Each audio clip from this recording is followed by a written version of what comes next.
또래 관계도 잘 되지 않고 그렇다고 수업 내용을 따라갈 수도 없는 거고 네. 마음 터놓을 때는 없는데 학교는 다녀야 되고 여학생 한 명이 있었는데 이제 장단점을 면밀히 관찰해보니 손기능이 너무 좋은 거예요. 그 친구가 왜냐면 수업 시간에 손기능을 쓸 1학년 때는 없잖아요. 저희가 조리과라도 2학년 때 이제 조리과가 되기 때문에 그래서 이제 하다 보니까 뭐 조립이면 조립, 포장이면 포장, 뜨개질, 뭐 비즈공예, 뭐 심지어 라판공예까지 시켜봤는데 다 따라오는 거예요. 그래서 애들이 막 뭐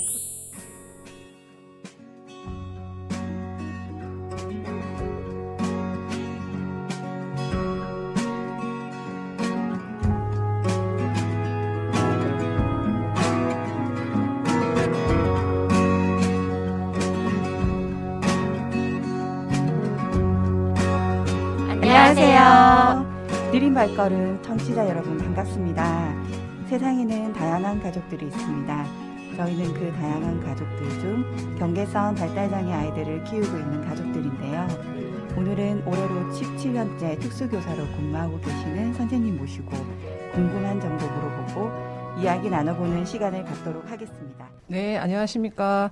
고등학교 특수학급에서 학생들을 가르치고 있는 특수교사입니다. 현재 10명의 발달장애인 학생들과 함께 생활하고 있으며 구성원은 1학년 4명, 2학년 3명, 3학년 3명입니다. 그러면 특수반 인원이 이렇게 네네. 딱 정해져 있나요? 네네, 법적 정원은 7명인데 사실은 7명이 넘는 경우가 더 많이 있습니다. 넘어도 이렇게 수업을 할 수 있는 건가요? 특수반에서? 사실은 뭐 수업의 질이 떨어지는 건 사실이고요. 인원이 아무래도 법적으로 7명을 정해놨을 때는 교사 한 명이 아이들에게 가장 최상의 조건으로 수업을 할 수 있는 환경이라고 생각이 되는데 7명이 한 공간에 있는 것과 10명이 한 공간에 있는 것은 또 틀리고 저희 특수교육은 학생 한 명 한 명 개별화 교육을 하거든요. 아이에게 맞는 교육을. 네. 그런데 인원이 그만큼 많아진다는 건 신경 써야 할 부분도 많을 것이고 환경적인 부분에서도 아이들에게 그렇게 좋은 환경은 아니라고 생각합니다. 그 고등학교 특수반이 있는 학교가 많이 없다고 들었거든요. 특수아동들이 일반 고등학교에 진학을 많이 조금 꺼려하고 특수학교로 진학하는 경우가 많다고 들었는데 그렇지 않습니다. 인근에 있는 고등학교, 공립 같은 경우에는 대부분 특수학급이 개설되어 있고요. 인문계보다는 이제 뭐 전자공고라든지 뭐 원예고라든지 부산공고 같은 경우에는 세반까지도 특수학급이 편성되어 있거든요. 아무래도 부모님들께서 이제 대학 진학보다는 직업을 생각하시기 때문에 직업 교육 위주로 이제 되어 있는 곳을 많이 좀 선호하시는 편이십니다.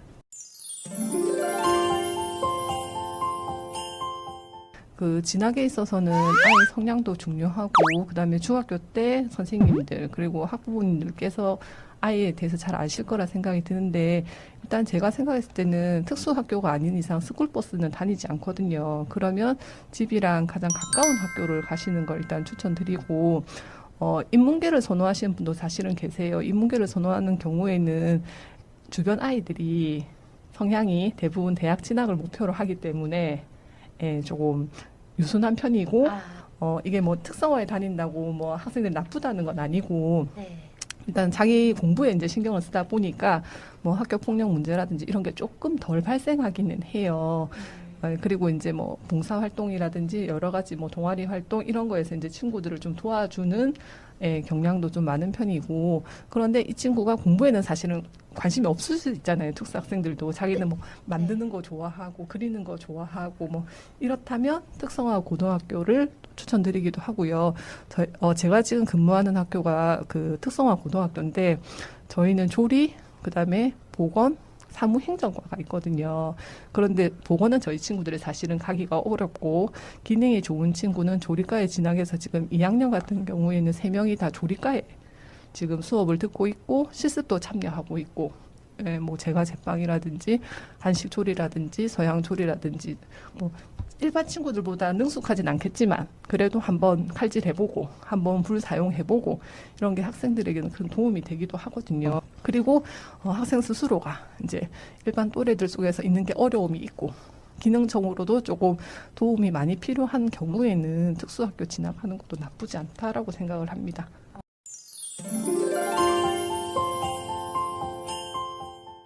졸업하고 난 뒤에 장애 등급이 있는 경우에 특수교육 대상자는 졸업과 동시에 일반인하고 똑같이 사회 경쟁을 해야 되거든요. 그런데 장애 등급이 있는 친구들은 장애인 고용으로 채용 기회를 얻을 수 있고 취업 훈련 기회도 얻을 수 있고요. 그리고 특수교육 대상자까지는 특수학교에 있는 전공과 과정을 진학할 수 있거든요. 그래서 학교 생활을 2년 정도 더 할 수가 있습니다. 그리고 대학 진학하는 친구들도 있습니다. 특수교육 대상자는 사실은 이제 학교 우리 초중고 다닐 때까지는 장애 등급의 유무와 상관이 없이 특수교육 대상자가 돼서 특별반 수업을 받는 거잖아요. 네, 맞습니다. 네, 근데 이제 선생님 말씀은 이제 졸업을 한 이후에는 이 아이들이 이제 장애 등급이 없기 때문에 그 일반인과 똑같이 네, 맞습니다. 경쟁에 뛰어들게 되니까 그 부분에 대한 이제 네, 현실적인 네. 예, 이야기를 해주셨던.